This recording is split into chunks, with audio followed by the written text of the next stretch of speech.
Police constable ನೇಮಕಾತಿಗಾಗಿ ಇಂದು ರಾಜ್ಯದ ಉದ್ದಗಲಕ್ಕೂ ಪರೀಕ್ಷೆ ನಡೆದಿತ್ತು. ಇದೇ ಪರೀಕ್ಷೆ ವೇಳೆ ವಿಜಯಪುರದಲ್ಲಿ ಬಿಗ್ ಹೈ ಡ್ರಾಮಾ ನಡೆದಿದೆ.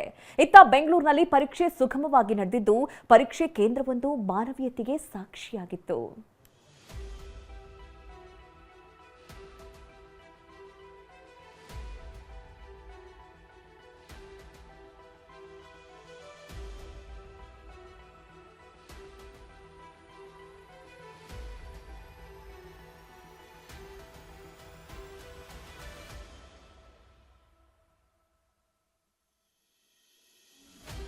ಜೋಕಾಲಿ ತೂಗುತ್ತಾ ಪೊಲೀಸರು ಜೋಗುಳ ಆಡ್ತಿದ್ರೆ ಮಗು ನಿದ್ದೆಗೆ ಜಾರಿತು. ಪೊಲೀಸ್ ನೇಮಕಾತಿ ಪರೀಕ್ಷೆ ವೇಳೆ ಕಂಡ ಇದೇ ದೃಶ್ಯ ಖಾಕಿ ಇಲಾಖೆಯ ಮಾನವೀಯತೆಗೆ ಸಾಕ್ಷಿಯಾಗಿತ್ತು.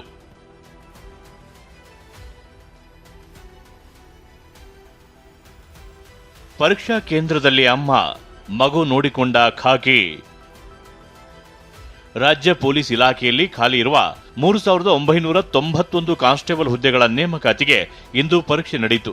ಬೆಂಗಳೂರು ಸೇರಿದಂತೆ ರಾಜ್ಯದ 880ಕ್ಕೂ ಹೆಚ್ಚು ಕೇಂದ್ರಗಳಲ್ಲಿ ಪರೀಕ್ಷೆ ನಡೆಸಲಾಯಿತು. ಇದೇ ಪರೀಕ್ಷೆ ಬೆಂಗಳೂರಿನಲ್ಲಿ ಅಪರೂಪದ ದೃಶ್ಯಕ್ಕೆ ಸಾಕ್ಷಿಯಾಗಿತ್ತು. ಚೆನ್ನಮ್ಮನಕೆರೆ ಅಚ್ಚುಕಟ್ಟು ಏರಿಯಾದಲ್ಲಿರುವ ಕೃಷ್ಣಾ ಕಾಲೇಜ್ನ ಪರೀಕ್ಷಾ ಕೇಂದ್ರದಲ್ಲಿ ಮಹಿಳೆಯೊಬ್ಬರು ಪರೀಕ್ಷೆಗೆ ಹಾಜರಾಗಿದ್ರು. ಈ ವೇಳೆ ತಮ್ಮ 8 ತಿಂಗಳ ಕೂಸನ್ನ ಮಹಿಳಾ ಪೊಲೀಸರ ಕೈಗೆ ಕೊಟ್ಟು ಹೋಗಿದ್ರು. ಅಲ್ಲಿ ತಾಯಿ ಪರೀಕ್ಷೆ ಬರೆಯುತ್ತಿದ್ರೆ ಇತ್ತ ಸೀರೆಯಲ್ಲೇ ಜೋಕಾಲಿ ಕಟ್ಟಿದ ಚೆನ್ನಮ್ಮನಕೆರೆ ಅಚ್ಚುಕಟ್ಟು ಠಾಣೆ ಮಹಿಳಾ ಪೊಲೀಸರು ಮಗುವನ್ನ ತೂಗಿ ನಿದ್ರೆಗೆ ಜಾರಿಸಿದ್ರು. ಕರ್ತವ್ಯ ಪ್ರಜ್ಞೆ ಜೊತೆಗೆ ಪೊಲೀಸ್ ಸಿಬ್ಬಂದಿಯ ಮಾನವೀಯ ಕಾರ್ಯಕ್ಕೆ ಸಾರ್ವಜನಿಕರಿಂದ ಪ್ರಶಂಸೆ ವ್ಯಕ್ತವಾಗಿದೆ.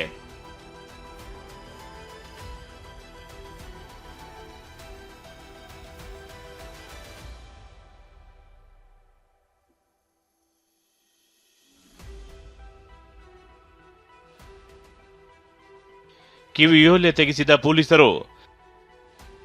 ಪ್ರತಿ ಬಾರಿ ಪರೀಕ್ಷೆ ವೇಳೆ 16 ಗೊಂದಲ ಆಗ್ತಿತ್ತು. ಆದರೆ ಈ ಬಾರಿ ಗೊಂದಲ ಬೇಡ ಅಂತ ಜನಿವಾರ, ಮಾಂಗಲ್ಯ ಸರ, ಶಿವದಾರಕ್ಕೂ ಅವಕಾಶ ನೀಡಲಾಗಿತ್ತು. ಆದರೆ ಕಿವಿಯೋಲೆಗೆ ಅವಕಾಶ ಇರಲಿಲ್ಲ.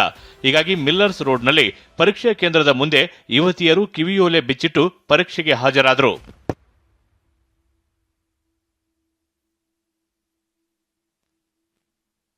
ತಡವಾಗಿ ಸಿಕ್ಕ ಪ್ರಶ್ನೆ ಪತ್ರಿಕೆ, ವಿದ್ಯಾರ್ಥಿಗಳ ರೋಷಾಗ್ನಿ.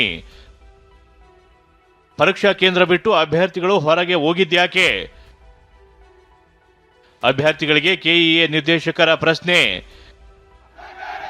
ಬೆಂಗಳೂರಿನಲ್ಲಿ ಸುಗಮವಾಗಿ ಪರೀಕ್ಷೆ ನಡೆದರೆ ಅತ್ತ ವಿಜಯಪುರದ ತಿಕೋಟದಲ್ಲಿ ಪರೀಕ್ಷಾರ್ಥಿಗಳ ತಾಳ್ಮೆಯ ಕಟ್ಟೆ ಹೊಡೆದಿತ್ತು.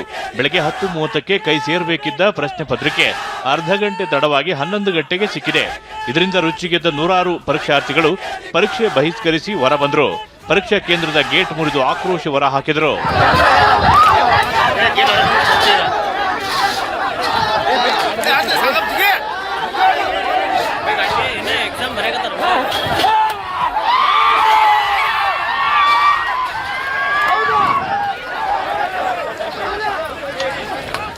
ಪರಿಸ್ಥಿತಿ ವಿಕೋಪಕ್ಕೆ ಹೋಗುತ್ತಿದ್ದಂತೆ ಜಿಲ್ಲಾಧಿಕಾರಿ ಎಸ್ಪಿ ಸ್ಥಳಕ್ಕೆ ದೌಡಾಯಿಸಿದ್ರು.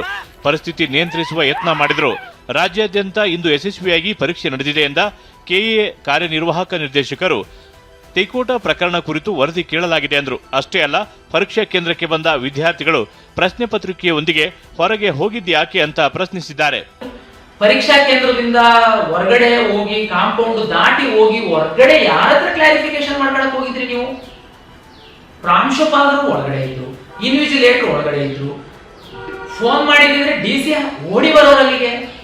ನೀವು ಕಾಂಪೌಂಡ್ ನೆಗೆದು ಓಕೆ, ಕಾಂಪೌಂಡ್ ನೆಗೆದು ಏನಿದೆ ನಿಮ್ಮ ಹಾಲ್ ಟಿಕೆಟ್ ಅಲ್ಲಿ ಹಿಂದೆ ತಾವು ತೆಗೆದು ನೋಡಿ. ಎಲ್ಲ ವಿದ್ಯಾರ್ಥಿಗಳು ಬಹಳ ಸ್ಪಷ್ಟವಾಗಿ ಹೇಳಿದೀವಿ, ಯಾವುದೇ ಕಾರಣಕ್ಕೆ ಪರೀಕ್ಷೆ ಮುಗಿದ ನಂತರ ವಿದ್ಯಾರ್ಥಿ ಹೊರಗಡೆ ಹೋಗಬೇಕು. ಇದೇ ಮೊದಲ ಬಾರಿಗೆ ಅಭ್ಯರ್ಥಿಗಳ OMR ಶೀಟ್ಗಳನ್ನ ಪರೀಕ್ಷೆ ನಡೆದ ದಿನವೇ ಕೆಇಎ ವೆಬ್ಸೈಟ್ಗೆ ಅಪ್ಲೋಡ್ ಮಾಡಲಾಗಿದೆ.